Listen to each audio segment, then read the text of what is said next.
नमस्कार, प्रभाव साक्षी news network पर आप सभी का स्वागत है।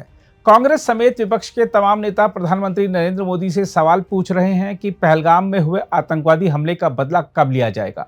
कांग्रेस के वरिष्ठ नेता अजय राय तो यहां तक कह रहे हैं कि राफेल लड़ाकू विमान से नींबू मिर्ची हटाकर कब उसे दुश्मन को सबक सिखाने के लिए भेजा जाएगा। कांग्रेस नेताओं का कहना है कि पहलगाम हमले को 2 सप्ताह हो चुके हैं, लेकिन सरकार हाथ पर हाथ धरे बैठी है।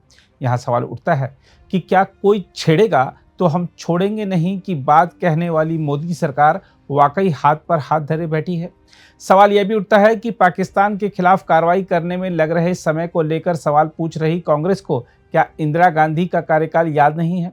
हम आपको याद दिला दें कि 1971 के भारत पाकिस्तान युद्ध के समय तत्कालीन प्रधानमंत्री इंदिरा गांधी चाहती थीं कि युद्ध मार्च के महीने में लड़ा जाए, लेकिन तत्कालीन सेनाध्यक्ष जनरल सैम मानेकशॉ चाहते थे कि युद्ध के लिए तैयारी पूरी नहीं है, इसलिए उन्होंने उस समय लड़ने से मना कर दिया था। अपने एक साक्षात्कार में खुद सैम मानेकशॉ ने बताया था कि उनके मुंह से ना सुनकर इंदिरा गांधी नाखुश हो गई थी, लेकिन उन्होंने कहा था कि अभी हमारी तैयारी नहीं है, अगर अभी युद्ध लड़ा तो हम हार जाएंगे। उन्होंने इंदिरा गांधी से पूछा था कि क्या आप जीत नहीं देखना चाहती। उन्होंने कहा था कि मैं जानता था कि मानसून आने वाला है और ऐसे में नदियां समुद्र बन जाती हैं, जिससे हमारी सेना की मूवमेंट में दिक्कत होगी। उन्होंने कहा था कि मैं जानता था कि युद्ध की तैयारी के लिए योजना बनानी पड़ेगी और सेना को तैयार करना पड़ेगा, जिसके लिए पर्याप्त समय की जरूरत थी। उन्होंने कहा था कि मैं जानता था कि अधूरी तैयारी के साथ जंग के मैदान में जाना हार का मुंह देखने की तरह ही है। उन्होंने कहा था कि उस समय जंग में हार की शर्मिंदगी झेलने की जगह मैंने इंदिरा गांधी का गुस्सा झेलना बेहतर समझा था।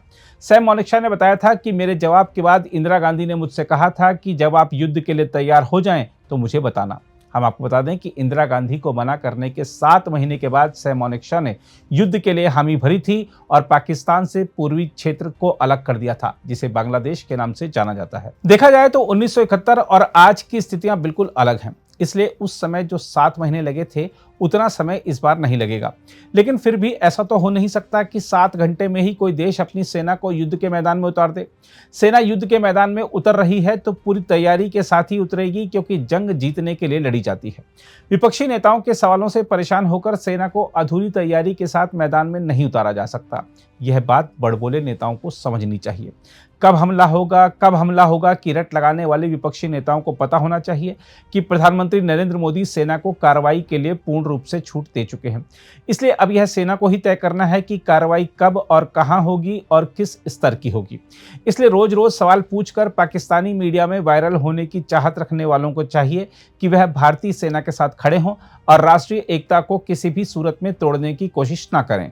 बड़बोले विपक्षी नेताओं को यह भी देखना चाहिए कि पाकिस्तान के खिलाफ श्रृंखलाबद्ध रूप से जो कूटनीतिक कार्रवाइयां की गई हैं, उसने इस्लामाबाद को हिलाकर रख दिया है। सरकार पर दोषारोपण करने वालों को राजनीति के लिए आगे बहुत समय मिलेगा। यह समय सरकार के साथ खड़े रहने का है, इसलिए एकता की बात सिर्फ बयानों में ही नहीं बल्कि आचरण में भी दिखनी चाहिए। अगर आप भी लेना चाहते हैं देश दुनिया की तमाम जानकारी तो आज ही सब्सक्राइब करें हमारे चैनल को। साथ ही नीचे दिए बेल आइकन को जरूर दबाएं ताकि हर अपडेट आप तक पहुंच सके।